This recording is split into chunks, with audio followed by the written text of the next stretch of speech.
வணக்கம் அன்பர்களே. இன்றைக்கு பதிவாக கார்த்திகை தீபத்தை கொண்டு இன்னைக்கு ஒரு முக்கியமான ஒரு பதிவினை நம்ம பதிவு செய்ய இருக்கிறோம்.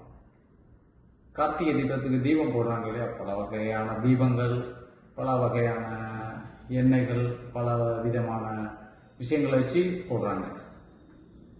இதில் இந்த அகல் விளக்கு, எலுமிச்சம்பழம் விளக்கு, அது இயல்பாகவே எல்லாத்துக்கும் ஒரு தெரிஞ்ச விஷயம். பஞ்சகாவியம் சொல்லி ஒரு மாட்டின் பசுவினாலான சில ஒரு பொருள் இருக்கு. அதை நீங்கள் நாட்டு மருந்து கடையில் வாங்கி, அப்புறம் எங்கேயுமே ஆன்லைன் அங்கெல்லாம் எந்த யார்கிட்டையுமே வாங்கினா நாட்டு மருந்து கடைகளில் போயிட்டு பூஜா ஸ்டோன் இருக்கும். பஞ்சகாவியம்னு கேட்டிங்கன்னா தருவாங்க. அதை வாங்கிட்டு வந்து நீங்கள் விளக்கு போட்டீங்க அப்படின்னா அதனுடைய தன்மைகள் உங்களுக்கு லட்சுமி கடாசரத்தை குறிக்கக்கூடிய ஒன்றா இருக்குது. அது கடன் தொல்லை, கஷ்டங்கள், பல கஷ்டங்கள்லேருந்து விடுபடுறது, சில கெட்ட சக்திகள் இருக்குது. அந்த கெட்ட சக்திகளை வெளியேற்றுகிறது தான் அந்த பஞ்சகாவியம். பஞ்சகாவியம்னா எப்படி சொல்றதுன்னா, பால், அதனுடைய கோமியம், தயிர், நெய், சாணம், இதை வச்சு 5 பஞ்ச பூதங்கள். அதான் பாஞ்சு அப்படின்னு, அதாவது ஹிந்தியில் பாஞ்சுனா 5 அப்படின்னு சொல்கிறாங்க. அதனால அந்த பஞ்சகாவியம் அப்படின்றது பஞ்சகாவியம்.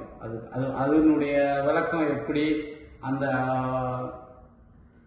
இப்போ பஞ்சகாவியத்தினுடைய தன்மை எப்படி, பிரபஞ்சத்தினுடைய ஆற்றல் அது எப்படி உருவாகுச்சு, நீர், நெருப்பு, அதனால சொல்லக்கூடிய ஐம்பூதங்களினுடைய தன்மையை கொண்டது இது. அது ஒரு இன்னொரு தனி வீடியோவை போடுறேன்.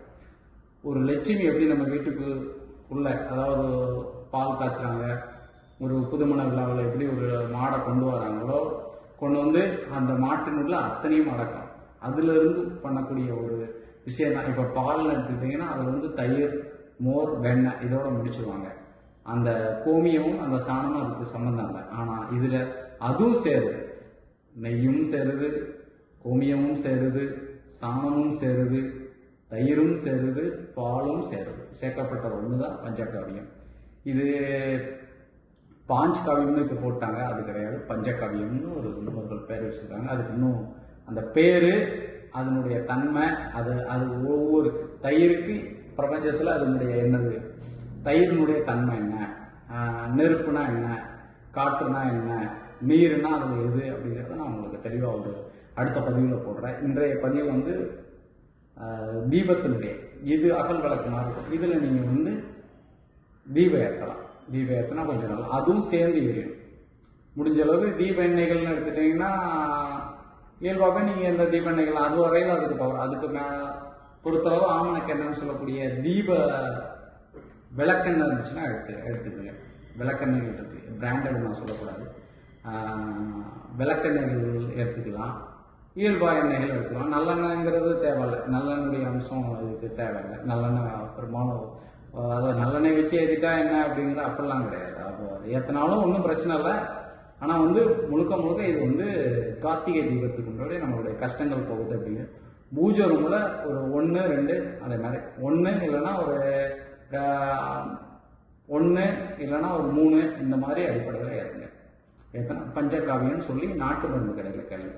கார்த்திகை தீபத்தில் ஒரு 3 நாளைக்கு இதை நீங்கள் தொடர்ந்து ஏற்றினீங்கன்னா வரக்கூடிய கஷ்டங்கள், திருஷ்டிகள், சில மாந்திரிக பிரச்சனைகள், கொஞ்சம் சரிவர எல்லாம் இருக்கக்கூடிய பிரச்சனையை அனைத்துமே இது சரியாக்கி ஒரு பாசிட்டிவ் எனர்ஜியை கொடுக்கக்கூடியது தான் இது. இன்றைய நேரத்தில் முன்னோர்கள் விவசாயத்துக்காண்டி பயன்படுத்தியது, விவசாயத்தில் பயன்படுத்தி தற்போது நம்ம மாந்திரிகளுக்கு அவங்க பயன்படுத்தியிருக்காங்க அப்படிங்கிறது நமக்கு முன்னோர்கள் சொல்லி வச்சுருக்காங்க. நிறைய கடையில் போய்ட்டு நீங்கள் தீபத்துக்குன்னு கேட்டாலே கொடுப்பாங்க.